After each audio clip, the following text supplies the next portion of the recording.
Hello everyone, I hope you all are doing well and my name is Shivam. I am currently working as a software developer. इस video में हम बात करेंगे different types of functions के बारे में और हम बात करेंगे एक स्पेशल फंक्शन जिसे हम कहते हैं फर्स्ट क्लास फंक्शन। तो देखो जो फंक्शंस होता है ना उसकी बेसिक तो हमने पढ़ लिया स्टार्टिंग के काफी सारे लेक्चर्स में। अगर आपने पिछले 7 या 6 लेक्चर्स नहीं देखे हैं, 6-7 लेक्चर, तो आप इस वीडियो पे मत आइए क्योंकि आपको काफी सारी ऐसी चीजें होंगी जो समझ नहीं आएंगी, डायरेक्टली आपको कुछ भी नहीं समझ आने वाला। तो आपसे फर्स्ट जो मेरा एक रिक्वेस्ट है वो ये है कि आप पुरानी वीडियोस को पूरी सीरियल वाइज देख के आइए, सारी चीजें एक दूसरे से रिलेटेड है, तभी जाके आपको ये वीडियो समझ आने वाला है। क्योंकि ऑलरेडी हम 7 वीडियोस बना चुके हैं जावास्क्रिप्ट के प्लेलिस्ट में, तो प्लेलिस्ट को जाके आप एक्सेस कर सकते हैं। And the one and only question from this last video is कि आर्गुमेंट एंड पैरामीटर का होमवर्क जो दिया था वो आपने किया है नहीं किया, इसलिए ये लास्ट वीडियो का लास्ट टॉपिक है क्योंकि ये हमने वहीं पे एंड किया था। इस वीडियो को हम इसके बाद स्टार्ट करेंगे। पहले आप कमेंट में ये बता दीजिए आर्गुमेंट एंड पैरामीटर वाला होमवर्क किस किसने कर लिया और किसने नहीं किया है। ठीक है, अगर कर लिया है दैट्स गुड, कमेंट में आप राइट डाउन कर सकते हैं, अदरवाइज मैं लास्ट में डिस्कस करूंगा इस होमवर्क को। ठीक है, तो आज के जो टॉपिक है जो हम डिस्कस करने वाले हैं, टॉपिक बोलो या आप बोलो इंटरव्यू का एक फेवरेट कंसेप्ट जो पूछा जाता है बहुत ज्यादा, फंक्शन स्टेटमेंट और डिक्लेरेशन में क्या डिफरेंस होता है, फंक्शन एक्सप्रेशन क्या होते हैं, एनोनिमस फंक्शन क्या होते हैं, नेम्ड फंक्शन एक्सप्रेशन क्या होते हैं, एरो फंक्शन क्या होता है। एरो फंक्शन तो देखो हमने पिछली वीडियो में डिटेल में पूरा डिस्कस कर लिया है, तो इसको मैं अभी बहुत ज्यादा नहीं बताने वाला हूं। पिछली वीडियो है 10-15 मिनट की, वो वीडियो आप देख सकते हो और आपको पूरा एरो फंक्शन अच्छे से समझ आ जाएगा। इसके बाद जो मेन हमारा कंसेप्ट आज हमें सीखना है वो है फर्स्ट क्लास फंक्शन क्या होता है, और ये डायरेक्टली इंटरव्यू में पूछा जाता है और बहुत बेसिक सी चीज है, बट स्टिल हम कंफ्यूज हो जाते हैं ये होता क्या है। तो और एंड में मैंने आपको बताया आर्गुमेंट एंड पैरामीटर के ऊपर हम बात करेंगे। तो चलिए स्टार्ट करते हैं अपने फर्स्ट टॉपिक इस वीडियो के। स्टार्ट करते हैं जो होने वाला है फंक्शन स्टेटमेंट और डिक्लेरेशन क्या होता है, फंक्शन एक्सप्रेशन क्या होता है। एरो फंक्शन को हम अभी नहीं डिस्कस करेंगे क्योंकि पूरा डिस्कस हम डिटेल में पिछली वीडियो में कर चुके हैं। तो फंक्शन स्टेटमेंट क्या होता है, देखो मैंने कोड को भी यहां पे स्नैप लगा दिया है उसका, जिससे आपको काफी इजी हो समझने में कि जो फंक्शन डायरेक्टली यहां पे हमने लिखा fs, मैंने इसीलिए लिखा है fs फंक्शन क्योंकि आप इसको ऐसे समझो, फंक्शन स्टेटमेंट का शॉर्ट फॉर्म लिख दिया है मैंने fs। ठीक है, और यहां पे मैंने कंसोल करवाया है कि ये एक फंक्शन स्टेटमेंट है। देखो क्या मतलब होता है स्टेटमेंट का, कोई भी फंक्शन क्रिएट करना और उस फंक्शन को डायरेक्टली हम कंसोल करवा रहे हैं इस कर्ली ब्रैकेट के अंदर। ठीक है, और ये फंक्शन होता है, इस फंक्शन को हम कहते हैं फंक्शन स्टेटमेंट, या हम इसे कहते हैं फंक्शन डिक्लेरेशन। हमने फंक्शन को डिक्लेयर किया। और वो फंक्शन एक्सप्रेशन कब बनता है, सेम फंक्शन को जब आप किसी वेरिएबल के अंदर असाइन कर देते हैं तो वो एक फंक्शन एक्सप्रेशन बन जाता है। ये बहुत बेसिक चीज है, बट स्टिल अगर डायरेक्टली किसी से पूछी जाए तो वो नहीं बता पाता कि what is the main difference between function statement and function expression. When the function is defined or when the function is declared, it is called function statement or function declaration. When it is assigned to the variable, then the function is called function expression. तो इस चीज को हमें काफी अच्छे से समझ के रखना होगा। और the third thing is arrow function। ये हमने पहले डिस्कस कर लिया है कि arrow के फॉर्म में हम इसे क्रिएट करते हैं और इसमें क्या डिफरेंस होता है, होस्टिंग का मेन डिफरेंस होता है। अगर आप नहीं समझ के आए हैं पिछली वीडियो प्लीज देख के आइएगा। ठीक है, एंड सेकंड पॉइंट इज कि जो मेन डिफरेंस होता है वो होता है होस्टिंग में। कहां पे, किस चीज में, फंक्शन स्टेटमेंट और फंक्शन डिक्लेरेशन में। अब देखो क्या होता है, मेन पॉइंट क्या है कि जो ये फंक्शन है अगर मैं यहां पे इसको कंसोल कर दूं, फर्स्ट लाइन में fs कंसोल कर दूं तो क्या होगा। आप बोलोगे ठीक है आपको डायरेक्ट पूरा का पूरा फंक्शन मिल जाएगा, बट क्या हो अगर मैं इस फंक्शन एक्सप्रेशन को कंसोल कर दूं, पहले फंक्शन एक्सप्रेशन को कंसोल कर दूं, पहले फंक्शन एक्सप्रेशन पूरा कंसोल कर दूं, क्या होगा, ये अनडिफाइंड आएगा। ठीक है, ये एरर देगा। क्यों देगा एरर, क्योंकि हम पहले नहीं इसको बिना इनिशियलाइज किए डायरेक्टली नहीं कॉल कर सकते। क्यों, क्योंकि अब इसको हमने एक वेरिएबल में रखा है और इसकी जो प्रॉपर्टी है वो पूरी की पूरी वेरिएबल वाली इसकी प्रॉपर्टी लगेगी। और आपको पता है कि जब प्रॉपर्टी लगती है वेरिएबल की तो किस तरीके से वेरिएबल पहले अनडिफाइंड असाइन होता है, अनडिफाइंड, और उसके बाद उसकी वैल्यू असाइन होती है। तो इस फॉर्म में हमारी ये वैल्यू बनेगी। तो आप इसको, आपका ये होमवर्क आज का रहेगा कि आप दोनों फंक्शन को कंसोल करवा के देखेंगे, पहले और देन आफ्टर, मतलब आफ्टर डिक्लेरेशन और बिफोर डिक्लेरेशन। आप इस दोनों फंक्शन को देखेंगे, चेक करके उसमें कोड में आईडीई में अपने चेक करके देखेंगे और उसके बाद आप मुझे बताएंगे कमेंट में कि आपने इस होमवर्क को किया या नहीं किया और आपको क्या रिजल्ट मिला। अब बात करते हैं एनोनिमस फंक्शन क्या होते हैं।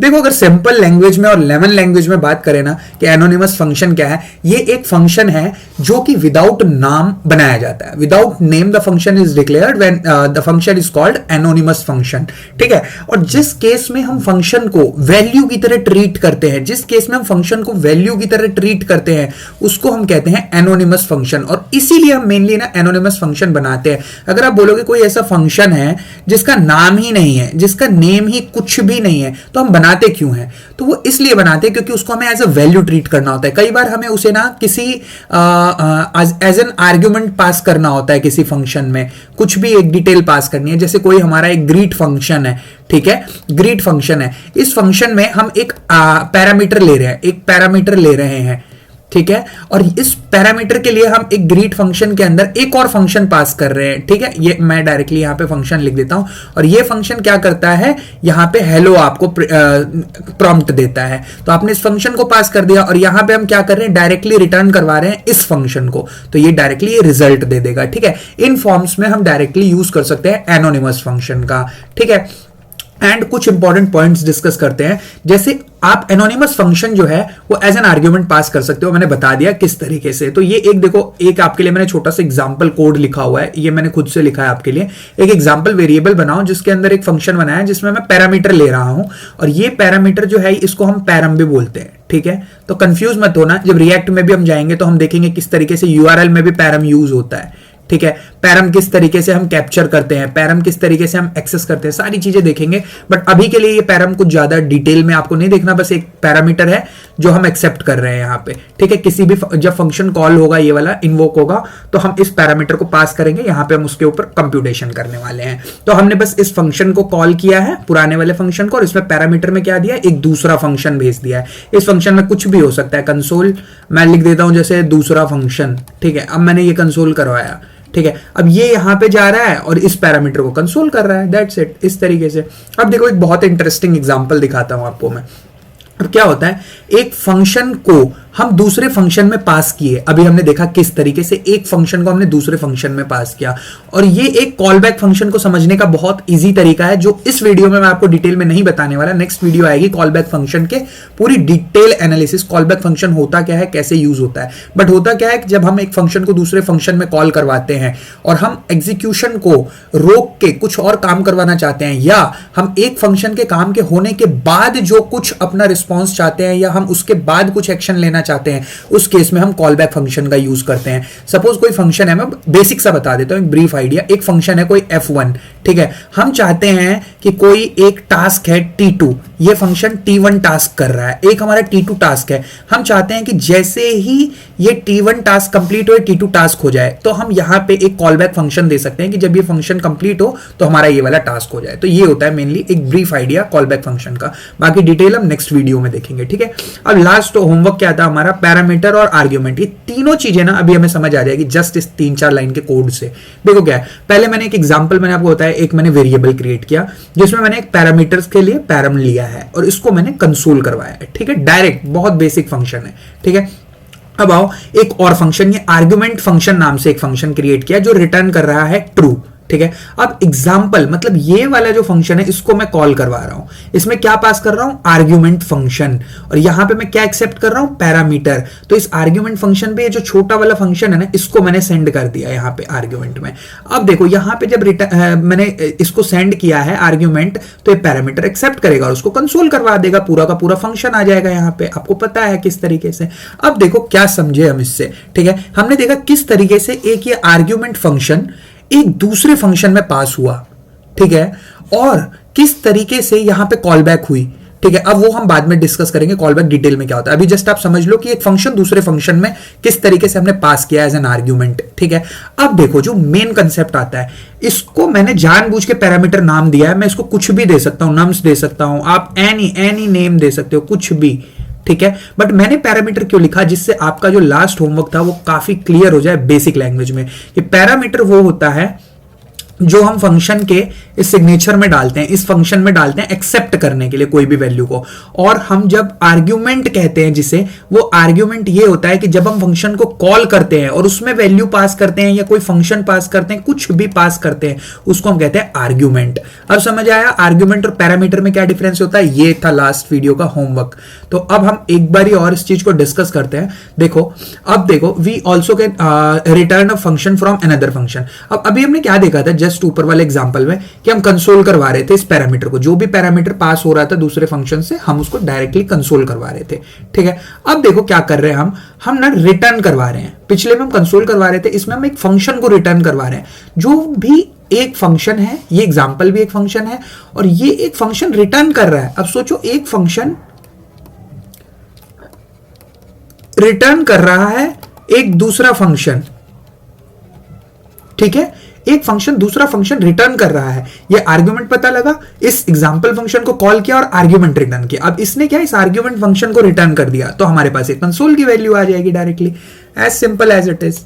ठीक है, अब देखो एक्चुअली होता जो है ना वो यही है। ये फर्स्ट क्लास फंक्शन इसी को हम कहते हैं, जो फंक्शन की एबिलिटी जो कि एज अ वैल्यू भी यूज हो जाए और एज अ असाइन करने के लिए भी यूज हो जाए किसी वेरिएबल को। हमने देखो क्या देखा, हम किसी फंक्शन को एज अ वैल्यू भी यूज कर सकते हैं। किस केस में?